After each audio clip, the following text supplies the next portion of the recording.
Welcome back student. Let's we continue our topic that is plastid. So plastid is very important cell organelle and it is found in all autotrophic mode of you can say autotrophs. हमारे क्योंकि plastids हैं plant cell में पाए जाते हैं ऐसा तो नहीं है. प्लास्टिड्स जैसे हमारे थैलेकॉइड्स यूनिट हैं जो हमारे क्लोरोप्लास्ट में पाई जाती हैं वो तो बैक्टीरिया में भी पाई जाती हैं. So you can say plastids which are in last video we discussed that there are three main types of plastid: chloroplast, chromoplast, leucoplast. And chloroplast is green colored pigment, leucoplast is responsible for storing of oil, and chromoplast is responsible for giving different colors of the plants.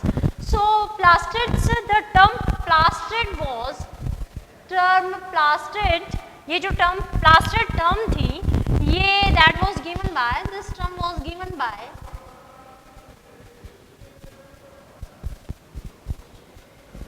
Haeckel.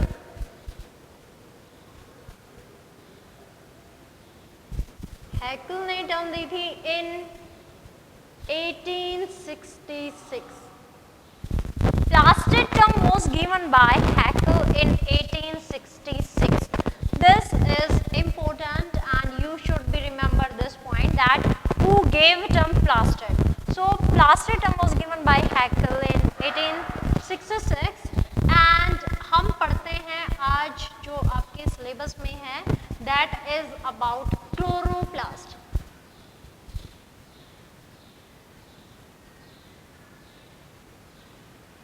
Chloroplast तो हमने last video में पढ़ा था कि हमारा chloroplast है वो एक टाइप का प्लास्टिड है. और कौन सा प्लास्टिड है? The plastid which having green pigments, which having green pigments. And majorly this green pigment is बहुत सारे ग्रीन पिगमेंट्स हैं, chlorophyll A, chlorophyll B, chlorophyll C. तो यहाँ पे जैंथोफिल्स हैं या यहाँ पे हमारे क्लोरोफिल हैं. कौन सा मेजर क्लोरोफिल कौन सा है जो हमारे फोटोसिंथेसिस के लिए रिस्पॉन्सिबल है, जो हमारे प्लांट्स को autotrophs mode of nutrition consist करने के लिए कंसिस्ट करता है, that is chlorophyll A. This is the major photosynthetic pigment and chlorophyll A is very important and major photosynthetic pigment. सारे बाकी इसके जो क्लोरोफिल बी, क्लोरोफिल सी, वो जितने भी हैं डी, ये लाइट को ट्रैप करके और फिर उसको क्लोरोफिल ए तक पहुंचा देते हैं. तो मेजर रोल है हमारे फोटोसिंथेसिस में वो क्लोरोफिल का ही है. अभी आगे हम देखेंगे कि ये क्लोरोफिल कहाँ पे प्रेजेंट होती हैं. तो जब हम क्लोरोप्लास्ट का स्ट्रक्चर पढ़ेंगे उसमें पढ़ेंगे तो देखिए जरा क्लोरोप्लास्ट एक डबल मेम्ब्रेनल स्ट्रक्चर होता है.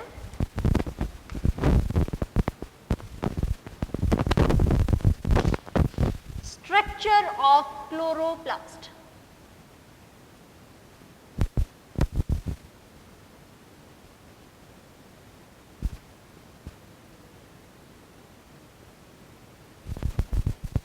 Structure of chloroplast. तो अभी हम देख रहे हैं कि हमने माइटोकॉन्ड्रिया पढ़ा था वो भी डबल मेम्ब्रेनल स्ट्रक्चर था. हमने न्यूक्लियस पढ़ा था that was also double membranal structure. Same are chloroplast is also double membranal structure. It is oval in shape, it is discoid and it is found in mesophyll sales.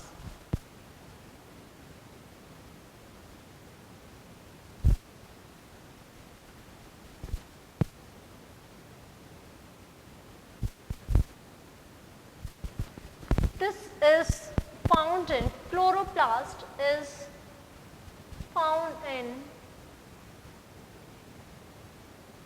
mesophyll cells.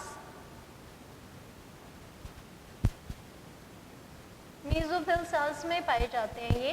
और approximately एक mesophyll cells में approximately number इनका अलग अलग होता है लेकिन 20 chloroplast average है इसकी. एक मेसोफिल सेल में 20 क्लोरोप्लास्ट ऐसे 20 क्लोरोप्लास्ट पाए जाते हैं.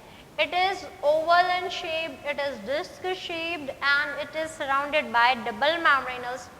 So you can say this is also double membranous structure. First outer membrane, जो outer membrane है, बाहर वाला membranous structure है, वो outer ही कहलाएगा. So you can say this is outer structure या outer membrane, not outer structure, outer membrane. This is inner membrane. ऐसे ही हमने माइटोकॉन्ड्रिया में और न्यूक्लियस में भी पढ़ा था इनर मेम्ब्रेन.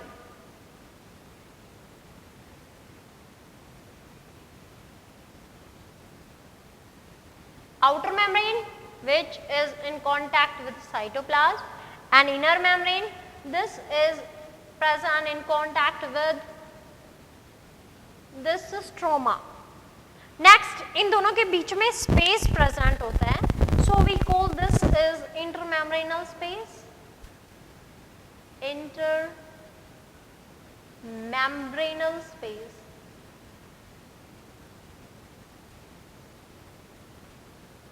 यहाँ इंटरमेम्ब्रेनल स्पेस में भी फ्लूइड फिल्ड होता है. अभी हम अंदर आते हैं क्लोरोप्लास्ट के, and with in chloroplast there is a fluid present and this fluid is known as stroma. Cytoplasm जैसे है सेल के अंदर होता है, वैसे ही हमारे हर एक सेल ऑर्गन के अंदर फ्लूइड फिल्ड होता है. तो उस फ्लूइड को अलग अलग बोला जाता है. जैसे माइटोकॉन्ड्रिया में मैट्रिक्स बोला गया था, न्यूक्लियस में न्यूक्लियोप्लाज्म था, यहाँ क्लोरोप्लास्ट में इसे क्या बोला जाता है? Within chloroplast it is known as stroma. Okay. In chloroplast there is the presence of extra starch material and this starch material is known as, इसको हम starch भी बोलते हैं, starch granules, and we also call this is the pyrenoids. This is special name which is given to starch. And यहाँ पे हमारा chloroplast. तो ये एक क्वेश्चन बनता है बहुत इंपॉर्टेंट कि प्लांट्स अपनी स्टार्च को, प्लांट्स अपने एक्स्ट्रा फूड को कहाँ स्टोर करते हैं. So plants store their extra food in chloroplast in the form of starch, or you can say pyrenoid. And animal can store their food material, yeah, can store their glucose material in liver in the form of glycogen. तो यहाँ plants starch के form में अपना खाना store करते हैं और animal किसके रूप में खाना स्टोर करते हैं? वो ग्लाइकोजन की फॉर्म में लीवर में स्टोर करते हैं. और हमारे प्लांट्स के केस में ये कहाँ स्टोर होता है? ये हमारे क्लोरोप्लास्ट में स्टोर होता है. चलिए अब आते हैं हम इसकी मेन यूनिट पे पढ़ते हैं. These are the thylakoids unit which are assembled together like the pillars.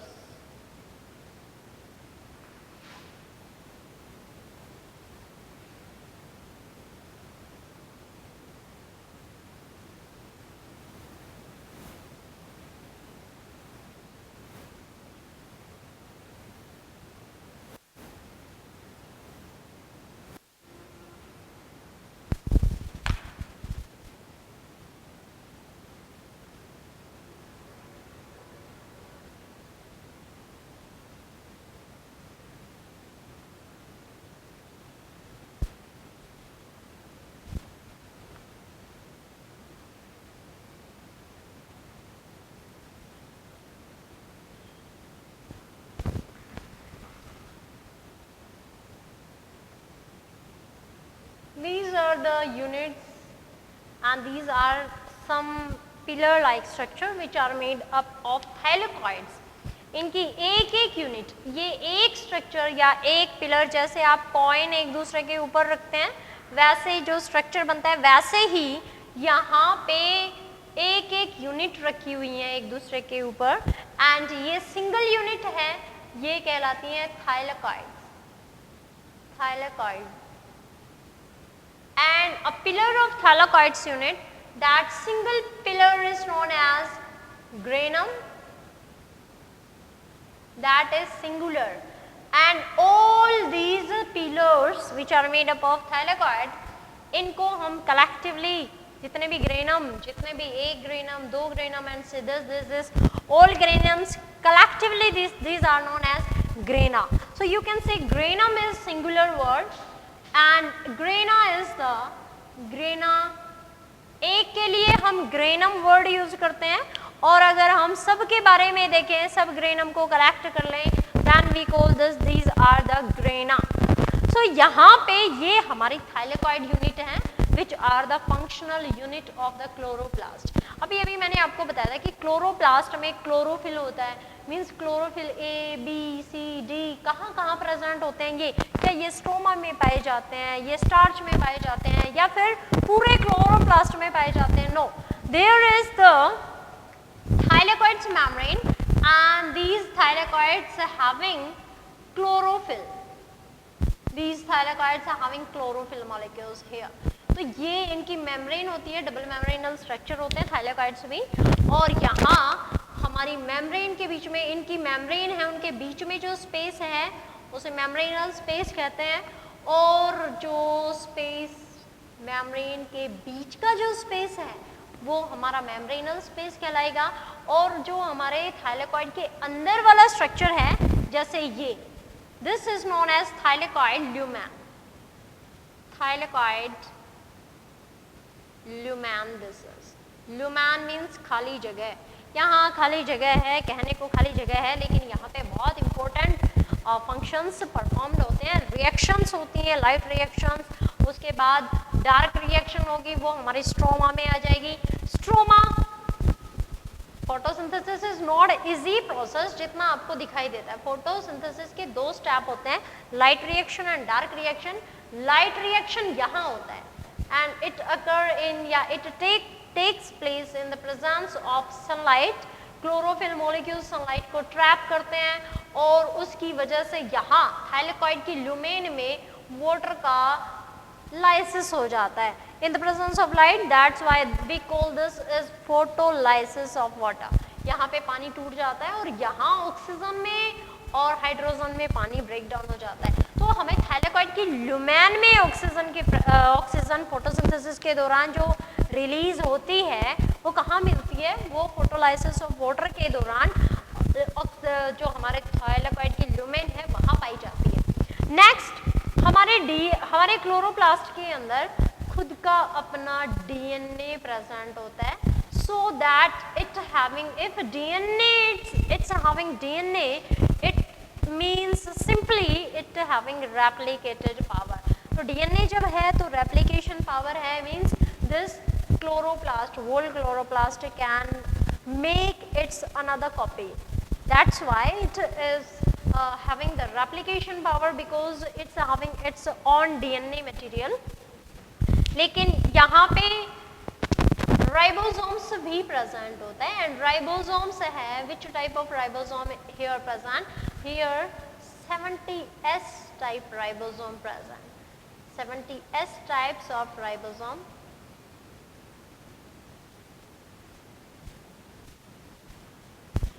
Chloroplast है. अब अगर हम फंक्शंस पे चलें कि हमारे क्लोरोप्लास्ट का ये तो स्ट्रक्चर था कि इसकी दो मेम्ब्रेन होती हैं, outer membrane which is in contact with cytoplasm, inner membrane it is in contact with stroma, the fluid which is enclosed by chloroplast. Inside the chloroplast there are many units which are assembled together just like pillar, and these pillars are known as grana. Collectively these are known as grana and singular these are granum. Singular इनको हम granum बोलते हैं and अगर collectively हम बोलेंगे तो ये grana हो जाएंगी. इनकी एक एक unit, that single unit of the granum is known as thylakoid and this thylakoid also having membranal part as well as lumen part. For example, this board, this having membrane and this whole structure is the intermediate part. तो वैसे ही जो बीच की जगह है हमारी thylakoid की वो lumen होती है, खाली जगह होती है इसलिए वो ल्यूमेन होती है. फोटोलाइसिस भी, वाटर का फोटोलाइसिस वहीं होता है और वहाँ ही ऑक्सीजन रिलीज होती है. तो ये हमारी थाइलेकोइड्स हैं। Each थाइलेकोइड्स are connected together by lamellae and stroma में है, इसीलिए हम इसे स्ट्रोमा लैमेली बोलेंगे, स्ट्रोमा लैमेली। या फिर आप इसे फ्रेट कैनाल भी कह सकते हो। Fret canal is the intermediate या interconnection between two granum, between two grana. This is the structure and this is the food material which is stored in the form of, this is in the form of starch. Yeah, you can say this is pyranide. This is DNA material and that's why DNA is present here, that's why it can make its another copy. So chloroplast is semi autonomous in nature. Chloroplast का function अगर हम देखें तो वही ये हमारे cell के लिए खाना बनाता है। It is found in all autotrophic organism, ये यू कैन से ऑटोट्रॉप्स। हमारे अंदर ये नहीं होता, क्योंकि अगर हमारे अंदर ये होता तो we are also seems to be green in colour, but ऐसा नहीं है, हमारे अंदर ये प्रेजेंट नहीं होता। क्लोरोप्लास्ट को किचन ऑफ द सेल कहा जाता है। Why this is kitchen of the cell? क्योंकि ये खाना बनाता है, और ये खाना कैसे बनाता है? ये लाइट को ट्रैप करता है, तो इसमें यहाँ पे साइकिल चलता है, जिसको हम क्या बोलते हैं, we call that is cyclic chain, electron की चेन रिएक्शन स्टार्ट हो जाती हैं, साइक्लिक एंड नॉन साइक्लिक।